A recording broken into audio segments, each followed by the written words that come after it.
Hello. I wanted to show you some methods of making selections using the Lasso tool. There are three means of making a selection. One is freehand, one is polygonal for people in Utah, just kidding, and one is magnetic. So if you use the freehand tool, you click and hold it as you are moving around an object. Now notice this is completely up to you as to how accurate that you do it. And once you let go, this is the selection. Now, yes, you can make edits to this by using the other features up here. For instance, you could add sections and you could subtract sections. So if I zoom in here, and I try to subtract this area, because let's say what I wanted was this colored circle, I'd have to click and drag around here as best I can and make a complete selection, go back to the original point and let go, and you can see that it subtracts away the section. You can edit this with other means. You can go to the selection brush or other tools in order to make further selections. So if you wanted to take this selection and move it to another area of your image, you would have to select the mode of new, then hold the control key and click and drag, and you can move it. Now notice this shadowy edge area. This is made because the feathering was set to 23 pixels. So if you wanted to use a different feathering, you have to set that first before you start doing your selection method. So as an example, I'll set this down to, let's say, 2 pixels. And if I click and drag this over to here, you will see that it is a much finer cut from that selection. Also note that it is moving the object from here to here on the same layer. So if I turn off that layer, turn on that layer, it is moving the object on the same layer. If I wanted to move it to a different layer, I can just hit Control C and Control V, and you will notice that now it's on a different layer. So I can turn that off, hit V, and move this over to here. So just to repeat, there are 3 different types: freehand, polygonal, and magnetic. And the modes, there's new, add, subtract, and intersect. Let's briefly show you what that does. New simply is creating a new selection. Add is adding to that selection.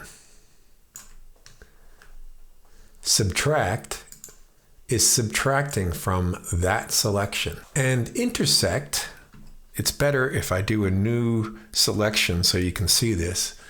So if I have a new selection like this, and I hit intersect and I make a new selection, it leaves the result of what was the overlap between the two, the intersection. Now I'm going to switch from the freehand tool to magnetic.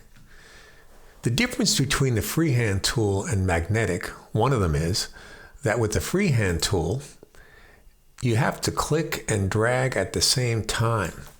With magnetic, you click once close to an edge that you want to start selecting and simply drag around that edge.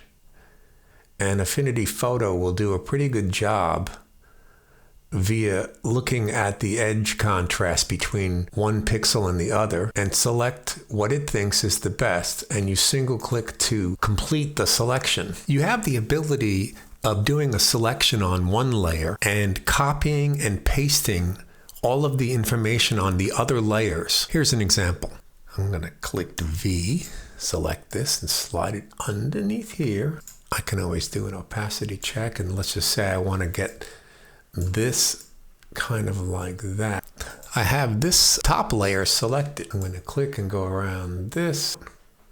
Single click to select it. Now, if I go to select and I say select all layers, you notice that now all layers are selected. And now if I hit Control C, Control V, you notice that 2 other layers have been added. And you can see that there's the 2 layers there. Now if I click on one of the layers and I hit V, I can move it over. You can see that the selection was affecting all the layers underneath it. I think it goes without saying that the selection brush is a fantastic tool. There are some downsides to it. For instance, if I have this other layer selected and I am on this side of the palette and I start clicking and dragging, you'll see that it doesn't know to pick the sky. Of course, if I select this layer and I go across here, now it does a better job of discerning what I'm trying to select here. It is interesting to note that no layer has to be selected when you use the lasso. You can just click and drag whether you have this layer selected or not. It does take a bit of time to go all the way around this particular photo to select the sky, but it is a tool like any other tool where it has its pros and it has its cons, but it may prove to be a valuable tool for you.